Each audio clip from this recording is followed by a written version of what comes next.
Puli Alam, Afghanistan. A flickering flame of paper, rags and random twigs is the only heat Gulnaz has to keep her 18-month-old son warm, barely visible beneath his icy blanket as she begs on a bitterly cold highway on the road to Kabul. The 70-kilometer, 45-mile stretch of highway is flanked by snow-swept hills. Occasionally a driver slows his car and shoves an Afghani note into the 28-year-old woman's bare, dirt-caked hand.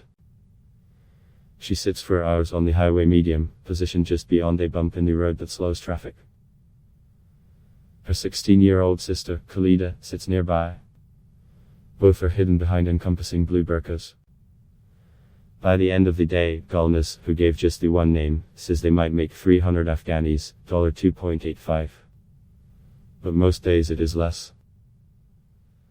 The Taliban sweep to power in Afghanistan in August drove billions of dollars in international assistance out of the country and sent an already dirt-poor nation, ravaged by war, drought and floods, spiraling toward a humanitarian catastrophe.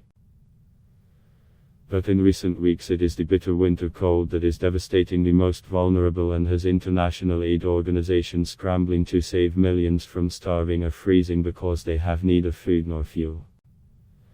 For the poorest, the only heat or means of cooking is with the coal or wood they can scrounge from the snowy streets or that they receive from aid groups. The extent of the problem now in Afghanistan for people is dire, said Shelley Thakral, spokeswoman for the World Food Programme in Afghanistan. We are calling this a race against time. We need to get to families in very difficult, hard to reach areas. It's winter, it's cold, the snow. The cost of the humanitarian effort is staggering. Thakral said the WEF alone will need $2.6 billion this year. Break that number down. That's $220 million a month. That's 30 cents per person per day, and that's what we are asking for. We need the money because we need to reach people as quickly as we can, she said. Earlier this month, the United Nations launched its largest single country appeal for more than $5 billion to help a devastated Afghanistan. It's estimated that roughly 90% of Afghanistan's 38 million people are dependent on aid and the UN. Says nearly 3 million are displaced in their own country, driven from their homes by drought, war and famine. In 2020 alone, Afghans became displaced, many living in desperate conditions on the outskirts of cities, in parks and open spaces, wherever they could erect a makeshift shelter. Gulnaz migrated to central Logar province from the northern province of Kunduz, where her husband had been a shoemaker. But his work dried up with war and the coming of the Taliban, and we have come here, she said as she sat with her sister on the side of the highway linking Logar's capital, Puli Alam, with Kabul.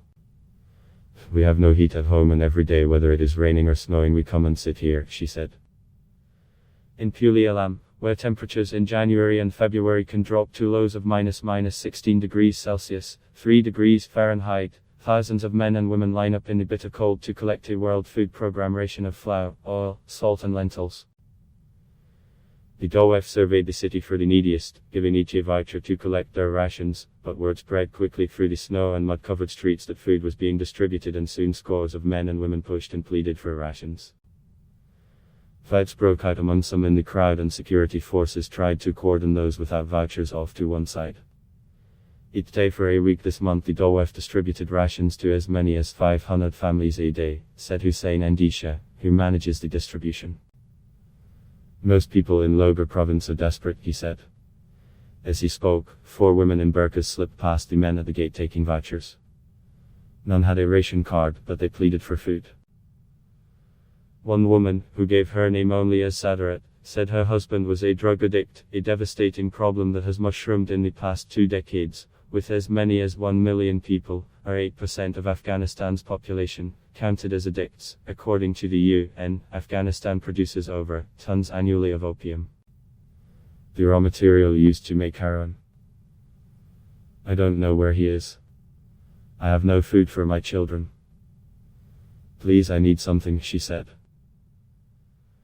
Like hundreds of thousands of Afghans, poverty and conflict drove Sadarat and her 5 children from their rural home in Logar province's Chark district to the capital, 38 kilometers, 24 miles away.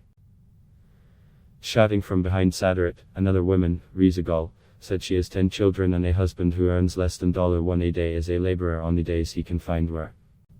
What can we do? Where can we go? She pleaded. Andisha said the January distribution would provide staples to families in Puli Alam, the capital of roughly people. Already the DOF has surveyed the 7 districts of Logar province and begun distribution in 4. Roads are deep in snow and passage for the hundreds of trucks transporting the food is slow going and can be treacherous. Ad block test why.